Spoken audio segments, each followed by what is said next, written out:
Welcome to Bariatric Business Accelerator, the podcast created for busy weight loss practitioners and their teams who want to systematize, simplify, and accelerate the growth of their new or existing weight loss practice. I'm your host, Karol Clark, and today we're diving into a topic that might feel a little uncomfortable, but it can make or break your business. And so what we're talking about today is metrics, specifically your financial metrics, and why ignoring them is definitely a losing proposition.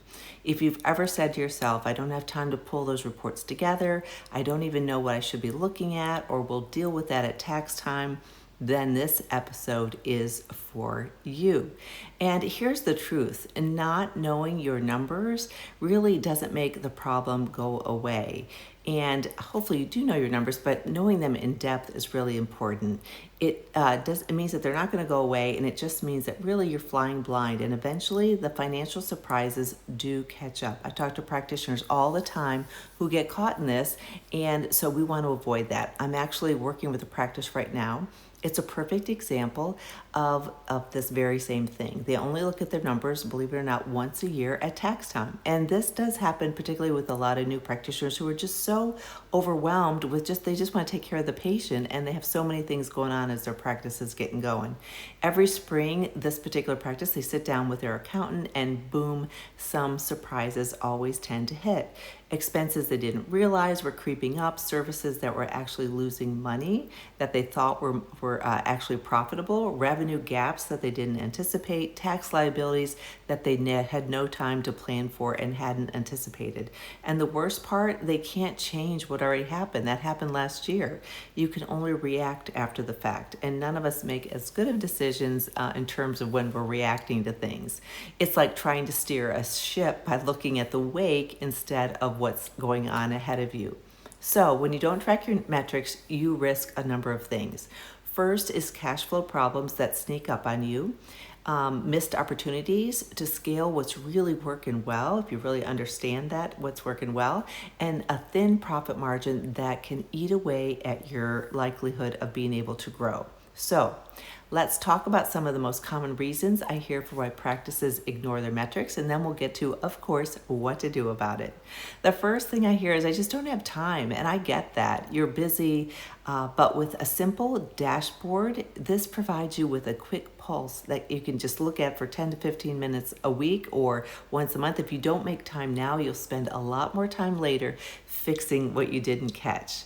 The other excuse is we can't get accurate reports. Sometimes that is the case. You might not be able to get them from administration or your larger group or your accountant, but this usually means that there's a systems gap, not that the information doesn't exist. This is a very fixable problem. I love being able to fix that for you. I don't know what to look at. You don't have to track everything. Just focus on the vital items that you have to have a good grip on.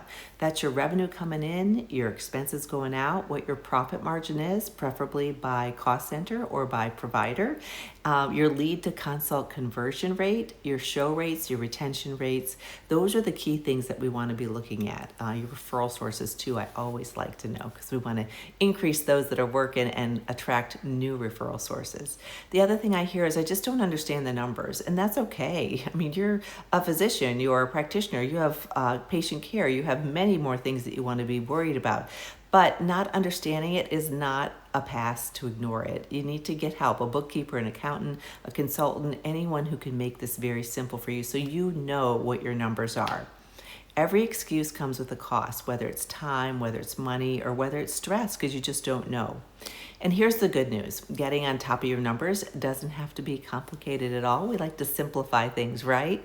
What you want to do is identify, for step one, your core metrics that you're going to track. Pick 5 to 7 numbers that give you a quick snapshot of your financial health, and start simple. I have templates for this if you want any of them, of what the key things are for you to track. Step 2 is to create or access a dashboard, something that I was just mentioning, whether it's a spreadsheet or your accounting software. Make your key numbers visible in one place so you don't have to dig through tons of reports. And I like to see my year at a glance, so we want to make sure we have that set up.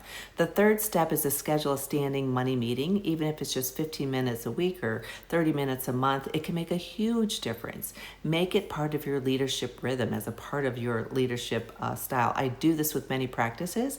They get me their numbers. We have a spreadsheet that we share. We review them together. We recognize their wins, which is important, and we strategize improvements for the numbers. Step 4 is to assign ownership. You obviously don't have to do this all alone. Empower a trusted team member to pull those reports together or track trends and give them a deadline. I always like by the 10th of the month. Step 5 is to take action. This is where the magic happens. If your show rates are low, we adjust scheduling. We look at reasons for that. If your expenses are creeping up, we renegotiate or eliminate what's not adding value. Numbers are really, really powerful, but only if you use them. So let's talk for a quick minute about that practice I mentioned earlier and another one that I worked with not too long ago that I'm still working with. But once they started looking at their numbers monthly instead of yearly, this practice caught about $2,500 of recurring expenses each month that they'd been paying for, software they weren't even using anymore. And for another practice, we actually found in the first couple months I was working with them, $75,000 in savings due to duplicative things that they were paying for or recurring expenses they just didn't need. They identified a marketing campaign that was costing more than bringing things in, and like I say, software that was duplicative and lots of other things. Once we restructure that, we also restructured their cash pay program. We improved their margins on what it was that they were selling the most of, and it was amazing. The shift wasn't complicated, and it was more inspirational. So bottom line, if you don't track things, you won't know what's causing the issue. Ignoring your metrics won't protect you from problems, of course, if it will only blind you to them until it can be too late. So take back control of your business with simple, consistent tracking. It's not about being a numbers person. It's about being a smart leader. And this is essential for you to be able to lead with the knowledge that you need. If you want support to make this simple and sustainable, check out my Healthy Bottom Line course that I have. I have lots of other free tools at my website, weightlosspracticebuilder.com. And you can always reach out to me, Karol at weightlosspracticebuilder.com. And if this episode was helpful, hit subscribe so you never miss a future episode. Share it with someone that you know might benefit. And until next time, keep growing, keep serving, and keep leading with confidence and knowing your numbers. Thanks so much. Take care.